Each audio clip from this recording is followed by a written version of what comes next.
There's been some new details revealed about the Knights of the Old Republic remake, but that came unintentionally from Lucasfilm Games, and it came in the context of some absolutely ridiculous news about the debacle that was the Aspyr port of Knights of the Old Republic 2 and the restored content mod DLC. All of this is courtesy of reporting from Steven Totilo, who was brave enough to dig through all the depositions in the class action lawsuit between the players and Aspyr. I'll link to his article in the description. I really want to talk about the whole Aspyr lawsuit situation because some of the stuff in it is legitimately baffling. But first, let's talk about the goodish KOTOR news. The state of the KOTOR remake, originally announced as being under development by Aspyr over 4 years ago now, has been a huge question mark. And frankly, I always just assume it's dead. But the remake was still in development, at least as of this year, per a deposition by Lucasfilm Games VP Douglas Riley under another studio owned by Saber Interactive called Madhead Games. And Madhead's own site even lists a project that they're making which is part of a beloved franchise, so this all seems to line up, not that we really need confirmation of what the VP says. Lying in a deposition is usually a bad idea. Even more interestingly though, that also includes, or at least included, the plans for a remake of KOTOR II, which was codenamed Project Juliet, and which has been on the roadmap about as long as the KOTOR I remake.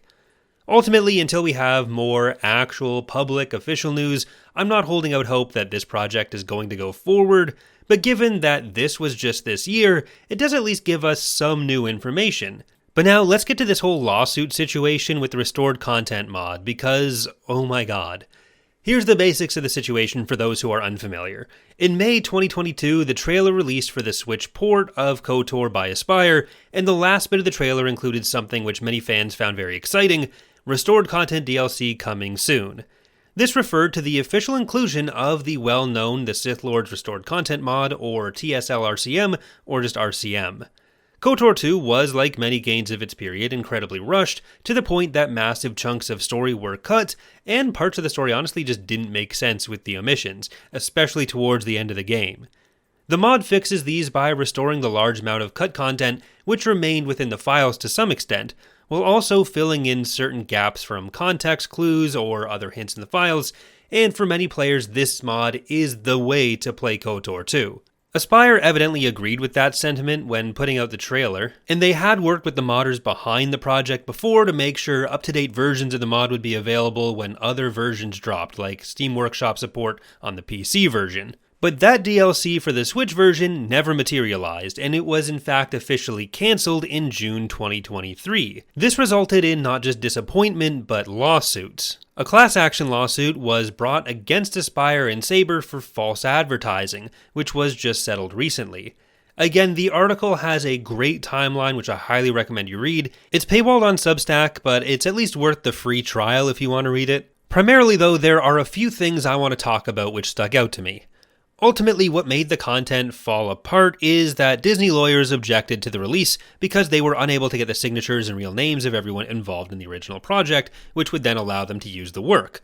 I've seen a lot of comments giving Disney lawyers flack for this, but frankly, reading the timeline, seeing how Aspyr handled it, and having some experience in this field, I really just don't understand what Aspyr thought they were doing. I don't think the lawyers are to blame for this.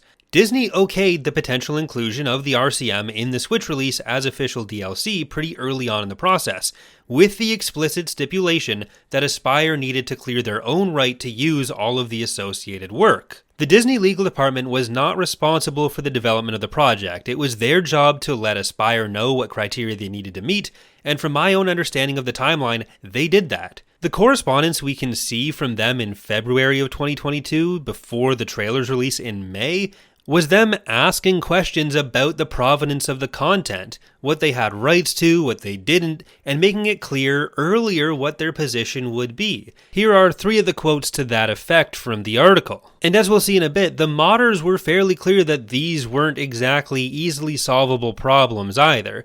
So Aspyr's actions, particularly Director of Sales Michael Blair, are what stick out to me as entirely unreasonable.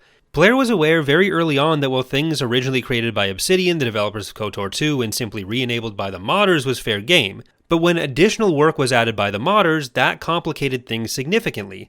The modders he was in contact with from the projects, HH and Zibble, were pretty clear that this was not an easy thing to delineate. But Aspyr kind of just seemed to plow ahead, and the announcement of that DLC came way before any of the attribution problems could be solved.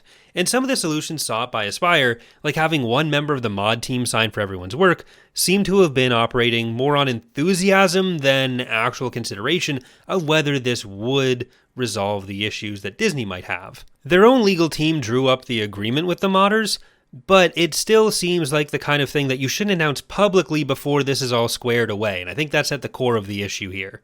I appreciate the enthusiasm to include those fan works, but they should not have promised this stuff before they were 100% sure on what the solutions would be. For me, the thing is, the complexity of these issues and their possibility to be complete showstoppers are something that should have been pretty obvious to anyone who knows anything about modding, especially on large teams.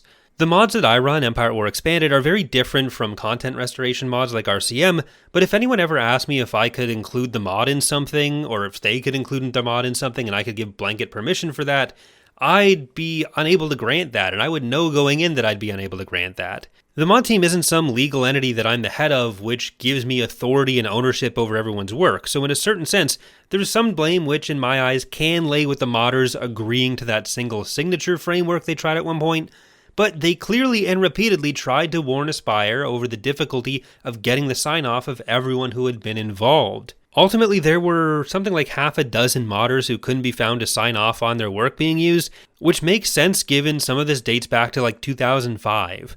There are many members of the Empire Will Expanded and Thrawn's Revenge team who would be similarly uncontactable at this point, and this is something that Blair was even asked about during his own deposition. The modders had explicitly told Blair they didn't think they could find everyone, and Blair just responded that doing things people told him were impossible was, quote, literally the story of my career. But modding is a very different world from official game development. Frankly, to my mind, what Disney's lawyers were asking for was not at all unreasonable. This is the work of other people, which they do not have the default legal right to use and sell. Especially for things like the added VO, there are implications for it being non-union work. This would have meant several people who had signed up for a fan project now seeing a corporation profit off of their work in a way they had never consented to because someone else had signed off on it. I don't harbor any illusion that Disney did this because of any strong feelings on labor rights. They've made it pretty clear that they don't care about that and are only concerned with their own legal protection, but the motivation there doesn't change the basic facts of the situation. There are many examples of places where fan work gets into official Star Wars projects without permission, like with the many instances of comics tracing fan art. And this is fundamentally a similar situation, except in this case, Disney is explicitly aware of what's going on compared to something that might slip through because it's individual artists, but most importantly, this is something that was not just known, but a massive pillar of the marketing that they would be using this fan work.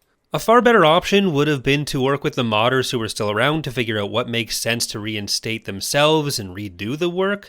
That takes a lot more time, obviously, but the path was always open to them. This option was put aside pretty early on because they deemed it too expensive to redo that work, and they decided there would be potential legal issues with redoing some of the original scripting. But what really stood out to me is the extent to which Aspyr was kind of just operating on wishful thinking. Despite how clear Disney lawyers seem to have been about what the criteria needing to be met for release would be, and the modders being fairly clear how difficult elements of that could be, Aspyr just kind of charged ahead at all times, hoping fan enthusiasm would supersede legal issues, and that's just not how this works. Aspyr seemed to really be banking on popularity of this DLC announcement to drive sales of the game, and they weren't willing to wait until they knew for sure that they could actually do it. But as someone coming from a modding perspective, it's super hard to overstate just how obvious these stumbling blocks seem to me while reading through all of this, and it's hard not to lay that blame at Aspyr's feet for the whole situation.